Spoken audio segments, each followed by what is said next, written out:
Hey, it's Pete from Keep It Sharp. This is take two. So today I want to do a video on sharpening curved scissors. And I'm just saying that because there's curved scissors in beauty salons as well. I see it so seldom. I don't understand. And I had one lady that showed me her curved scissors, said, "Can you do them?" I said, "Yes." She's never given them to me. So it may just be that people can't sharpen curved scissors very well and they're scared to death. I'm actually doing pretty decent with this and have been for some time. So I just got to wait till they break down and stop being scared. Um, so I want to do that today. So what I did is I bought a cheapo curved scissor from Amazon. We're going to do the actual sharpening on this one, but I do have one from a customer, and I thought I'm looking for the screw and can't get, and I'm having trouble finding it. But it'll show us, when you're dealing with curves, especially for groomers, a lot of them are really long. So I thought we'll just include this one in clamping and stuff just to show some of the things we deal with as far as sharpening curved scissors. And I don't have one that's really curved. You guys know those ones. And I'll explain how it should go. But I couldn't, well, on Amazon, anything that curved was going for more money than I wanted to pay for a test scissor. I'll start reaching out to some of my groomers to see if I can get an old pair that they don't use anymore or screwed up for them, and then I'll try to shoot another video on it. So that's what we're doing today. I'm kind of in a weird, I was trying to catch natural light from my front door and from my deck, and I still felt it was a little, not lit well here, but I think we're going to be okay. I use magnifiers here as well. I've got the, if you're dealing with curved scissors, you're going to need some of these. There's a few different places you can buy them, but sharpeningsupplies.com has them, and you can buy a set of all three. So essentially there's a green one that's really coarse. I forget what it is. Then there's the red, which is 1,000 grit, and then this yellowish one, which is, I forget, 2,000 or 3,000 grit, something like that. So I just brought those in. We're going to go through the motions on some of this because I'm like, we'll do a separate video on how to properly get your ride line. But I brought them in, and we'll go through the steps. But I'm probably not going to be wetting them and doing a real ride line and all that, just to make this so it's not terrible long. See, we're already up to 3 minutes. So I'm going to start with a little bit on this view, and then I don't know if you can see behind me here. I guess you can't. I don't know. I have another small tripod. I'm going to try to get you in when we're doing the sharpening. We'll see how this goes. Stand by. Okay, we're going to restart here. I think I got you all seeing here. We're going to start from this view. Like I said, we've got this one. We're going to play with that in a little bit. Here's the one I bought. So, I don't think you guys need this, but, you take it apart. Ugh. See, and I can already tell it's a cheapo because it's going to be one of those ones that has, well, wait a minute, I bought it. I know it's a cheapo. But yeah, see the rubber grommet that's inside of the screw thing there. And that can be there we go. So that came off. Boom. I keep little things. So now we got our two halves. Normally I would clean them. The other thing I didn't mention was this is my mobile setup for going into beauty salons. Like I say, 99% of curved scissors are groomers. So I'd be doing that in the bus, and it's hot in there today, so I thought I'll do this here. I duplicate when I come up with my systems. I duplicate it if I have another location. So in the bus, it's on a bench, but I duplicate everything. I've got a little thing to catch the stuff. I got a whetstone. I got these. another twice as sharp Akami Gold with the same thing. So we're all set. So at this point here, what I would do and say, look, I'm already needing my head visor. So I wear one of these. That way I can look at, the scissor better. And yeah, see, this is what I find. I'm hoping this is where the lighting might be an issue. I don't know if that's going to work, but hey guys, I don't know. Can you see this? It's got a little bevel. Okay, this is brand new. But what I find in, so I don't know, did I do that right? You know what I'm talking about right here? So, and what I find with grooming is there's very few convex scissors with the grooming scissors, and probably because 90% of them are cheap. And so what they have there is that little teeny bevel, and boy, it's not even polished. But I was gonna say, this is what we call a convex. I'm not a convex, a semi-convex scissors. When you actually have a little bevel, it's a steep bevel, and you polish it, and we call it a semi-convex. So I guess we can charge more. But I did want to do that. So all we're really going to be doing, you don't need a convexing clamp. And in the bus on this setup, I don't. I have the regular clamp that doesn't convex. And that's okay because, like I said, 99.9% of grooming scissors are semi-convex. So I don't know. Well, but like I said, you could end up needing the convex, like with the beauty salon curved shears. You're going to have that. So I've got a convexing clamp if I need it, and I just feel the convexing clamp is easier for me. You technically can use a non-convex clamp for convexing. You just have to set the on those we have the little I think it's actually on the, I don't know, it's a little different, but you can set it. So let's say your first angle is 40, then you could go 40. Now Wolf goes in 2.5 increments. I go 5. So I went 40, I go 40, 45, 50. And then when you polish or blend, you're going to do the same thing. Start at 40, go 45, 50, and it should convex that right in. That's if you need to. Here we don't. So if I come upon a scissor and it's the semi-convex, I don't go trying to convex it and improve. We got to worry about our egos. We'll do something like convex a semi-convex, thinking, "Ooh, they're going to notice it's so much better. They're going to think I'm the best guy, best sharpener in the world." All they care about is if it works. I mean, let's get serious here. There's very few that really know all this fancy stuff about sharpening. And if you get those, hell, then impress the hell out of them. But 9 out of 10 don't. So we got that little thing. So I would do exactly what I do for any, even convex scissors, is, see, I didn't take out those two. But see, I keep a case that goes under my thing. I'm sure all of you have it. But, it's got a serration file. I got a brush in here. I got screwdrivers, a cutter, the rust eraser, this is for cleaning the diamond wheel. All that's right in here. But just to show you the little things, little setups we do. So back to what I was saying, we're going to do just what we do with any scissor. Oh, I mean, some of us, maybe there's some of us that are so good that you don't need to do the marker. I know this is a newbie thing, marking it to help you match the angle. Guess what? I've been doing this, a long time, and I still do it because it helps me be exact.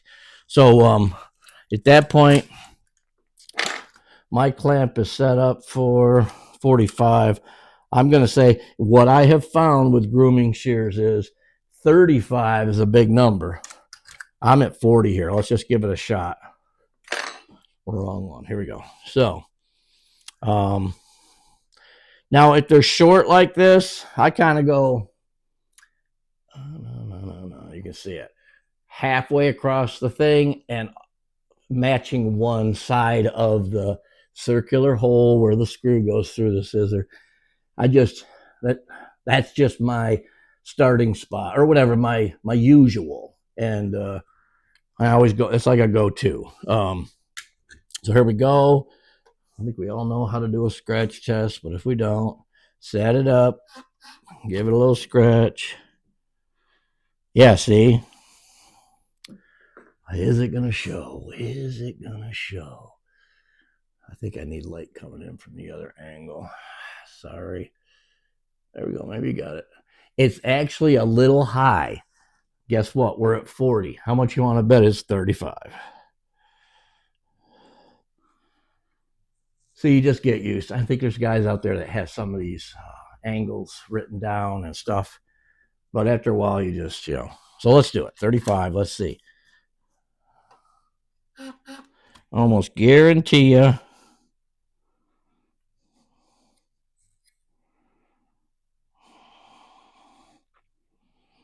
Boy, it's coming down. But so maybe this is at 30. But like I said, this is I can't remember what I spent on a $20 scissor if it's that. So I'm going to put some more. Yeah, don't be afraid to put more marker back on there so you know you're dealing with the right scratch. I'm going to 30 here. And bada bing, bada boom. That is it. There we go. Yes, I see it in the thing. See that? So we're right there. So that's step 1. Step 2 is if you don't have, let's see if you may not see that.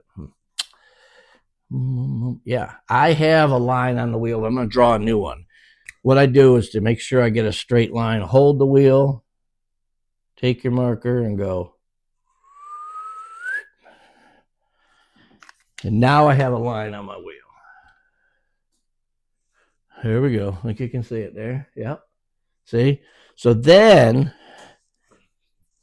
I'm wondering if we should go to the other tripod at this point so it's not so far apart. Let me switch that over. Stand by. All right, I think you're going to be able to see it better here. So we got our line on the wheel. Then you put your scissor up the back of the scissor, so the back part here.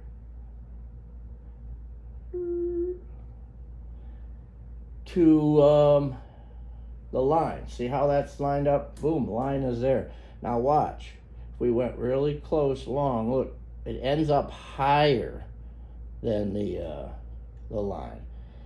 So the thing to do, and this is why I was worried with not having as much of a curved scissor, but so what you do then is you tilt the scissor down. So we're tilting the scissor down, and then you should have it matches on the back, matches on the front. It's very close, so let's go a little bit more. Look at that. So now it's there, it's there. So we now have the curve in there. It's not a whole lot. Like I say, the more curved the scissor is, the more this angle. Here, I'm going to use the bigger scissor. But the more that angle, so the more that scissor's curved, the more that angle is going to raise up. See how we raised up? But I've had them in a pretty steep angle, and don't let that scare you. The bottom line is, if that's lining up with that thing, when you go across, it's going to match it. Let's do it.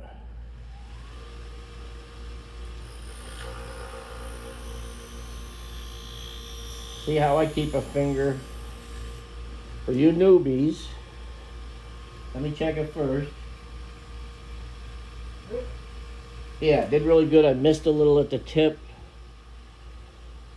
Yeah, we got lighting this time. Well, I hope you're seeing that. I know a lot of guys hold their hand on here. That helps it focus. Are we getting focus there? I don't know if we are. And there's a little bit missing at the tip. So just So back to what I was saying. Remember, so we've got our angle set up. We go across. See, I always put one finger just, and it's more of a stability thing, right up here towards the tip or in the back. Sometimes I use just my fingernail, excuse me, because it gets hot. So there we go. Ready? Real light test. Come across. Boy, I almost went off. You want to stop about the middle of your wheel. And the other, I think this sucker moved. I think we had a movement there. I'm going to recheck it. See, don't let that scare you, bother you, what have you. I'm going to use this. Let's recheck, see if that's something you got to be watching out for. There, look at, I'm totally lined up wrong. So I may have just screwed that up. I was actually having to go higher. So somehow I bumped that.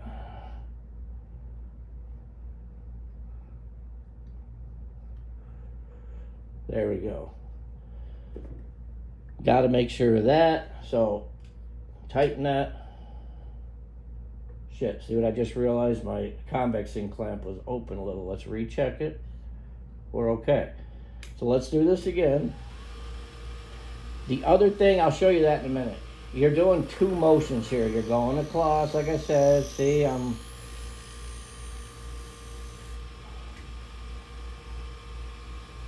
I matched it. The other thing that's going on here, we'll let this go down in case there's too much noise, is while you're going, you're doing a little turn with the wheel. So can you see that? I'm doing a little, this is exaggerated, but I'm letting that turn just a little so it stays on the wheel and sharpens properly. I don't know if I should be saying anything, but see, coming across, and right when you get to the scissors turning out towards me, I move it out slightly. That way it just keeps it, you'll see, keeps the wheel and the scissor aligned properly. So you're going across with a light touch, and like I say, I hold a finger to support it, but then you start turning this. And then, like I say, you should always stop kind of the middle of your diamond wheel so you don't get a drop off at the end of your scissor. So here we are. Let me check it with my thing. Yeah, see, we did that. We matched that really nice. Really nice.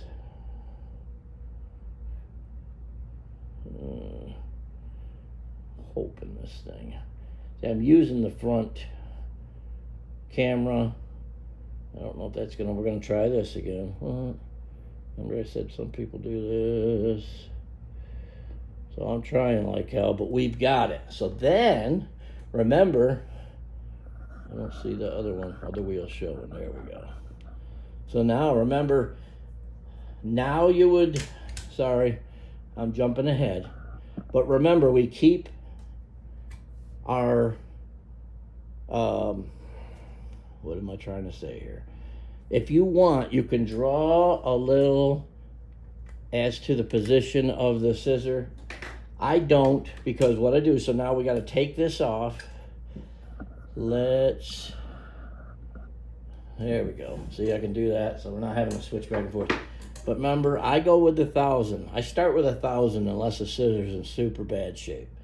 But you're going to take that burr off with your curved, see? And I go down and pull and down and sideways, all in one motion, because we're pulling that burr. Sorry, we're pulling this burr. If it doesn't coming off, it's pulling out straight. Okay? Now, I'm going to get one of those new Bonica shears has it. It holds it, and you can do your thing. I've seen people say you go across. I've seen people go this way. This is just my opinion. I don't think it matters, as long as you're getting that curved in there. So I'm like, then I would go a few strokes, and I may go sideways, pull down. Bottom line is, then we check our, like I said, I wasn't going to do Look at just that little bit, but you can see it's hitting the, yeah, accepted the tip. But we're just pretending. This is all for, so you want to make sure, you get your rod line right. Then you're going to put it back in your holder. So you remember I said here we go. The hole in the center. I'm going across the middle, and I'm lining up on one side. So kind of that helps. So then we come back over here. Whoops, we got to flip over. Remember when we're blending, honing. So what I'll do, see, look at I ended up rubbing it on there. Boy, I don't think that light is as good as it could be. There's a little line on there. I may use that. See? And then I raise it up. There we go. It hits the line there, hits the line there. Look at my angle. Excuse me. Tighten it down. And then literally, remember, same thing. I'm coming out a little as I go across to match the curve. See? So I'm essentially going across, but I'm also turning slightly to stay with the curve. I'll do about 8 of those and then check it. See, that's why I have lots of lighting. The lighting isn't just because I'm an old bastard. I think for you young guys it'll even help too, because it really illuminates things and it's going to keep you on track. So technically that's done, but I would normally go back, just do a few follow-ups. Sometimes you got to hit it. Hope you can see this, boy. The whole point here was to try make this for you guys. So you might want to get in the little crutch or a little crotch right there. I don't know what you want to call it. Sometimes you got to hit that little, but you're going across. Remember, a little turn. Boom. Boom. Let me check it. See, it's honed really nice. It's shining. It's fantastic. Remember, your the compound you're putting on your wheel, So I'm assuming a bunch of things that y'all already know all that, but so turn it off, pull it out. Then see, I always keep a rag down below. Let's get you a little turn here. Clean it off. Make sure your rag is double or triple folded, because scissors will cut right through the damn cloth and slice your finger open. Don't ask me how I know. Look at that. Fantastic, I think. We're going to try this again. Let's see if I can get that out there.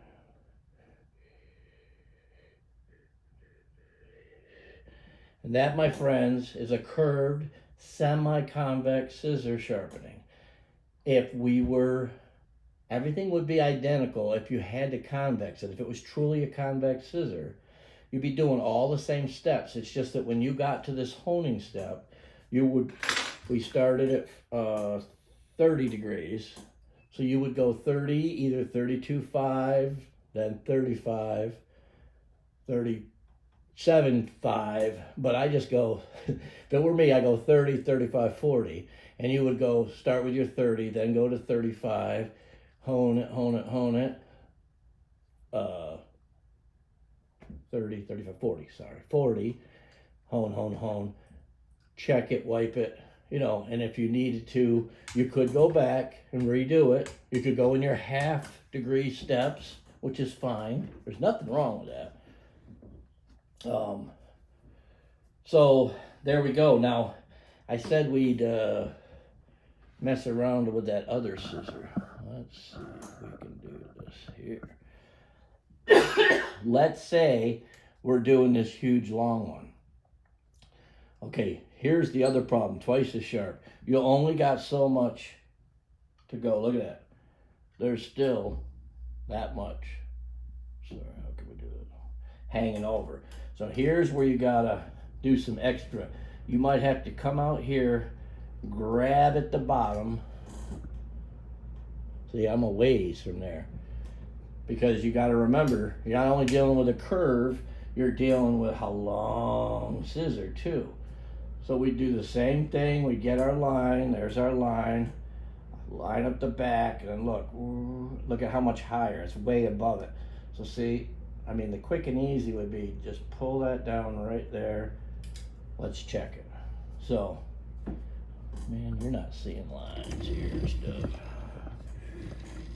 Trying to make this as good as I can for you. You see the line? See, it drops down. Don't let that worry you. The end, see, we're a little off there, so you just go back in, readjust. There we go there. Actually, we were on the wheel moved a little bit. So here we go. Hoping you see this. Drops below. Oh goodness. Oh, so my convexing was that's one of the problems with the convexing. Sometimes that'll fall open and mess you up. So I gotta make sure that's closed. Let's go back. I lined it up there. See? There, let's check it. There's no shame in checking it 2 or 3 times. There we go. All right. So we're gonna hold you again. See, it drops below the line. That's okay. Then it comes right back to it. And that is how you would do it. So, let me get you set up here. So then when I sharpen this, I would go along. Remember, I'm gonna have to turn just a little. See how this is curved, but it's so long that turn that you're doing is very, very shallow. Whoops. And then you're gonna have your, well, see, this had it. And I've already, I don't know if I sharpened this or not. I don't think I did. But it's a semi-convex. So there we go. So, after you hone it, let's get you over here. Guys, I'm trying to get better with these, shooting these videos, but maybe not. Here we go. So then you repeat that same process for the other half of the scissor. In this case, it would have been this one. See? Not the greatest. But the more that curves up, the more your angle on the, so you got your line on the wheel. I'm sorry, the line's going across. You line it up there, but with a really big curve, you're going to have this either up or down. I forget which way. It depends on the side, because remember, one of these curves down. Oops. Well, okay, no, we're the inside. So one's down, one's up. So your angle's going to change, but don't let that worry you. And the more that the curve, the more it's curved, the more that angle's going to be. So don't let that scare you either, because I've had it where the sucker is, let's see if I get that. We're pretending this is a really, so it was here to here. Yeah, I've had it where like maybe I'm that much. So look at that.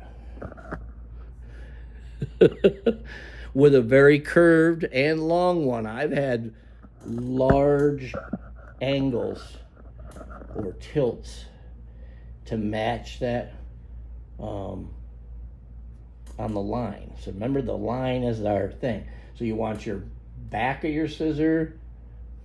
Here we go again. Can we see it? So let's get this out of the way. So the back of your scissor is going to try to match up there, and then the front or the tip of the scissor wants to be on the line. Then when you pull it, you're going to get a nice bevel all the way across, and that's what you're looking for. Oh, I'm sorry. Sorry. I got to stop smoking them menthols. So that's it for curved scissors. It really is.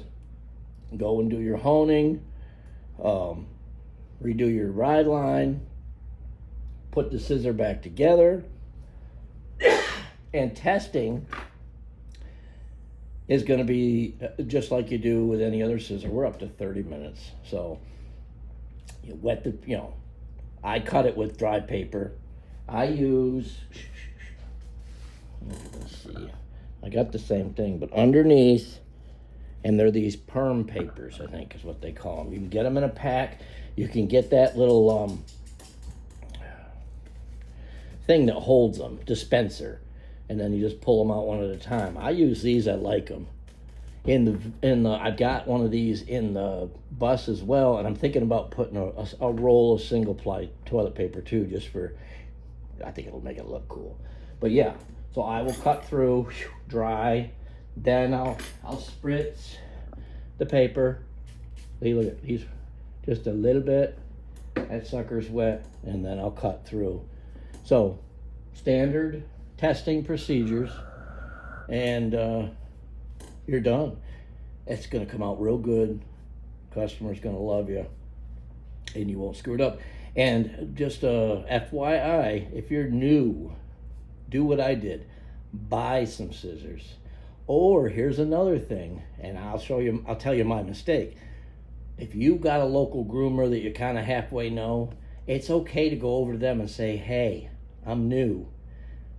I've gotten training, so I'm not gonna ruin your scissors. But if you got like 6 or 8 scissors, might be good to, okay, the reason I'm saying that is you might want to throw some numbers. Because what I did is I went to her and I said, I'll do your scissors for free if I can get some so I can practice. And I had experience, but I went back, I was going from medical to this.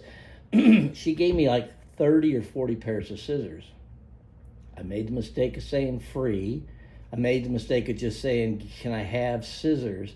So help yourself, because the same thing happened with clipper blades with me.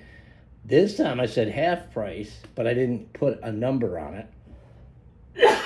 I don't know where this coughing's coming from. And she gave me easily 50 clipper blades at half price. She got a deal. As a matter of fact, she hasn't had me sharpen clipper blades since then, but it may just be because she had so many. So my point there was put a number on it, as many as 10, and I'll do it for half price. Or like with scissors, I say do them for free for them. But make sure you put that, say 3 curved, 3 straight, maybe 3 super curved, something like that. It's all I want. I'll do them for free because I need the practice. When I bring them back to you, I promise they'll all cut perfectly.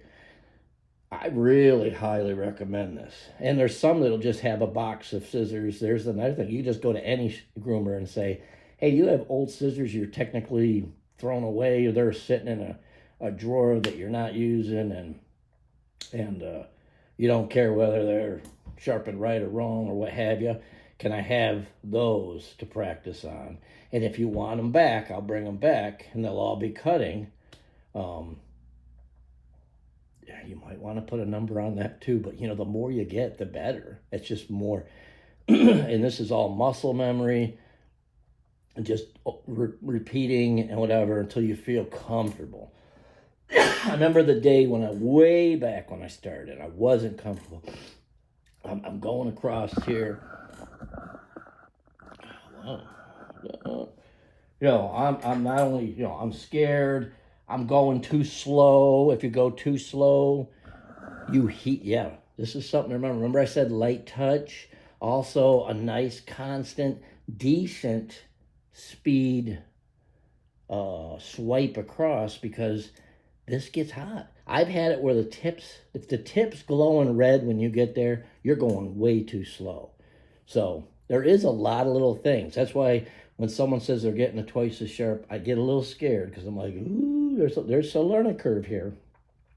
Once you master it, I'm telling you, I'll go up against any flat home guy with convexing or whatever. So it is doable. This is a great machine. That's all I got. We're up to 34 minutes. I'm sorry I took so long. I watched this. If it looks good, we'll get this out today. Take care. Have some happy sharpening. Hey guys, left something out that I felt was important and some people are confused with. Let me get me in the frame here. So we did the one scissor, I'm sorry, the one we did was curved down, and then on the thing, remember, you can go, woo, woo. Well, what do you do on the other side? That one goes up. Now, you technically could do this, but what I typically do on the other one, so when you put this one on, we talked about the angles, but the bottom line was at the end, not at the end, when you go to hone or remove your burr, I switched to the flat stone. Okay, I didn't put that in. I just want to make sure it was clear. I go pull it, and then you just kind of you tilt your scissor up while you're pulling back to get your burr off and to set your ride line. So I didn't include that. Felt that it was important because I know someone's going to go to do the other side and then go, "Hey, he never friggin' said what to do." So yeah, same thing using the flat stone. So flat stone on this side. See, here's the other one. Look, oop, can't do that on a flat stone. Can you see the curve there? That's why you need that puppy. Still coughing. Just wanted to make sure I brought that point up so there's no confusion. Have a great day.